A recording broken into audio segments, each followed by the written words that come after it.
Well, the first thing that comes to mind is Baker always had a ball in his hand, running down the hall, doing something, and he would always, in fact, after several broken vases, you never saw him without a ball in his hand. And he announced to James and I think he was 3, that he was watching Saturday morning cartoons in his TV chair, his favorite TV chair. And he jumped up and he said, "I'm not going to watch cartoons anymore, I'm going to watch ESPN."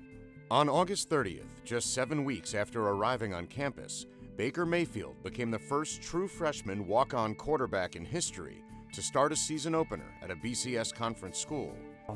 He was just multi-sport focused, and the story that my wife had shared with you about his transition from cartoon focus to watching sports was just an absolute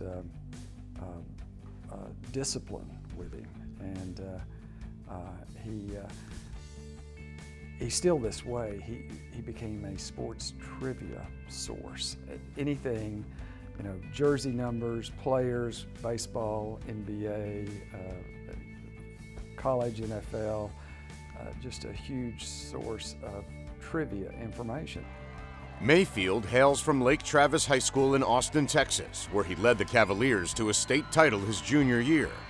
That season, the team went undefeated, and Mayfield threw for 45 touchdowns with only 5 interceptions. As expected, Division I scholarship offers started coming in. Well, Baker was a freshman my second year here, and I was a defensive coordinator then, and Baker was part of the freshman team. He actually, Coach Morris was the head coach at the time, and he coached the quarterbacks, and so Baker and another quarterback kind of shared time as freshmen here.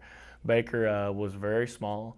He was probably 5'5", maybe 5'6" as a freshman, but he was very, very bright, bouncing off the walls all the time. Was a good athlete, but he was just one of the late bloomers, I think. But he was on our top team, and he was just an extreme competitor. One of the things that Coach Morris believed in was trying to develop as many quarterbacks as we could. So when Baker got older, we would kid him about it. Man, he used to be a halftime player on our freshman team. But as a sophomore, he was the starting quarterback on our JV top football team. Michael Brewer was our starting quarterback on the varsity. And so all those years we were winning state championships. And so Garrett Gilbert won the first 2 as a starting quarterback.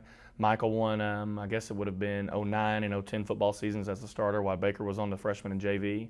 And at the end of Baker's sophomore year, he was playing JV. He'd come in and get some mop-up duty when we were ahead in the playoffs. And I think he played in a couple regular season games too when we were playing some programs we knew that we would be ahead of, and our backups would get a chance. And he did well.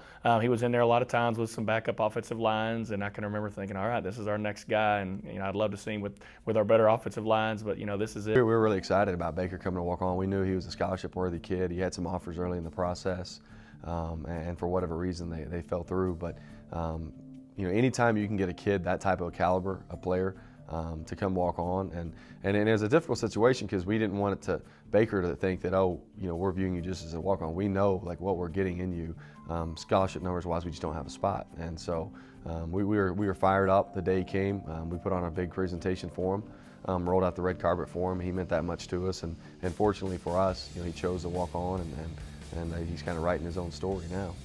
Excited. We knew we got a steal.